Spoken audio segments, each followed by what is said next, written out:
Hello and welcome to Section 2 in this course in Advanced Excel.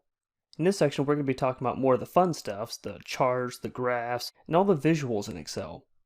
In this lesson, we're going to be talking about Sparklines.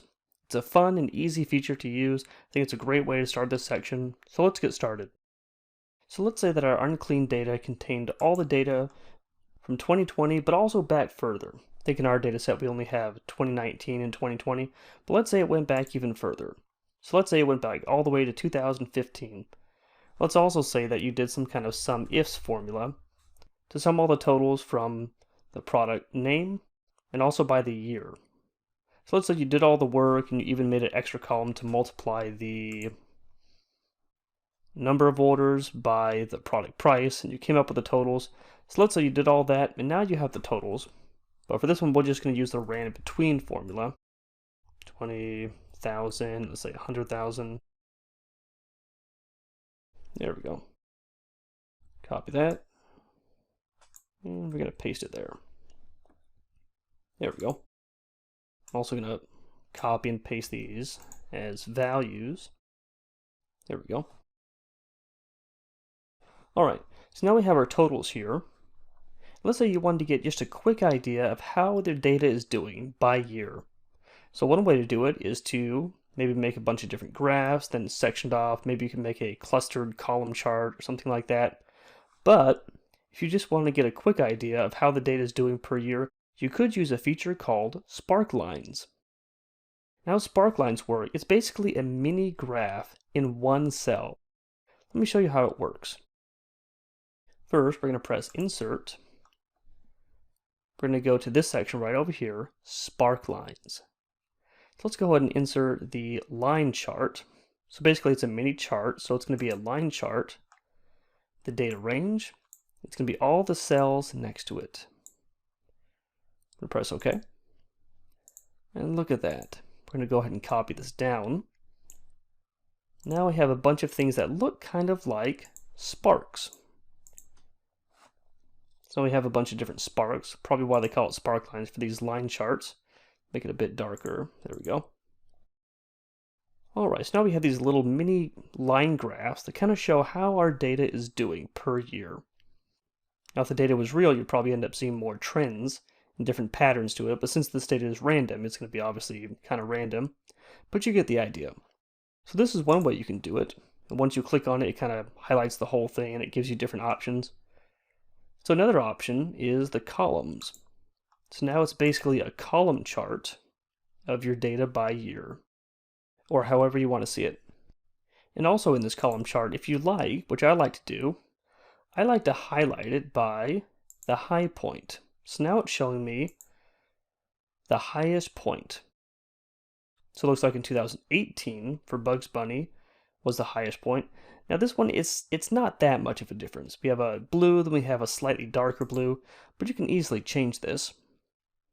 You can go to the marker color, you can go to the high point, you can change it to whatever color you want. Let's change it to, how about a green?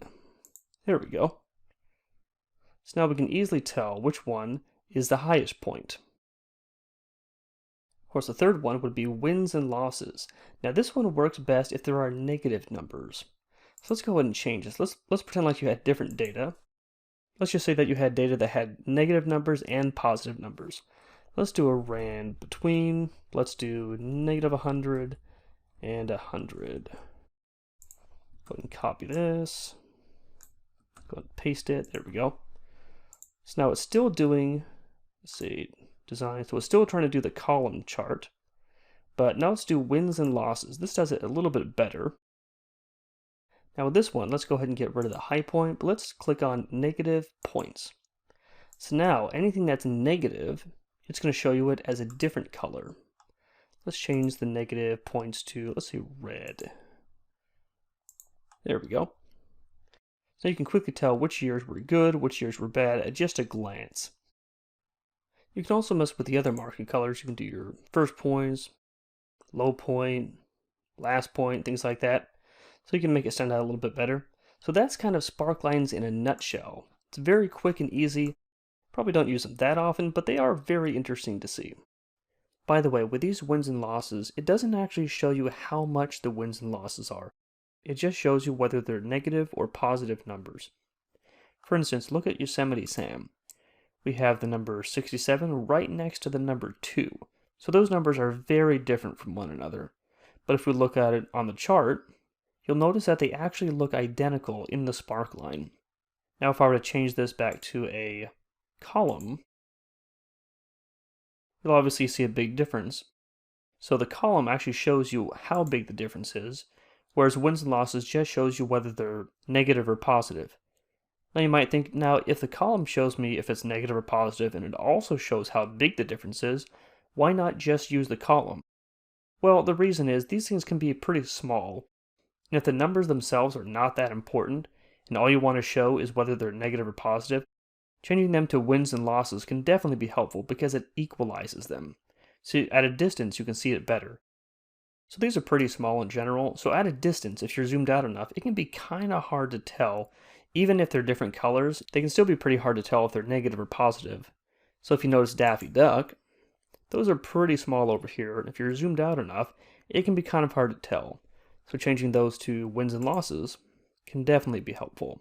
So whether you use wins and losses or columns really depends on how you want to visualize your data. Are the numbers themselves more important? Or do you just want to see if they're negative or positive? Asking those questions will help you determine whether you use the wins and losses or the columns. So if you have data set in some kind of format like this, consider using Sparklines. They're quick and easy to use, and they are a lot of fun. Hope this was helpful, and I'll see you again in the next lesson.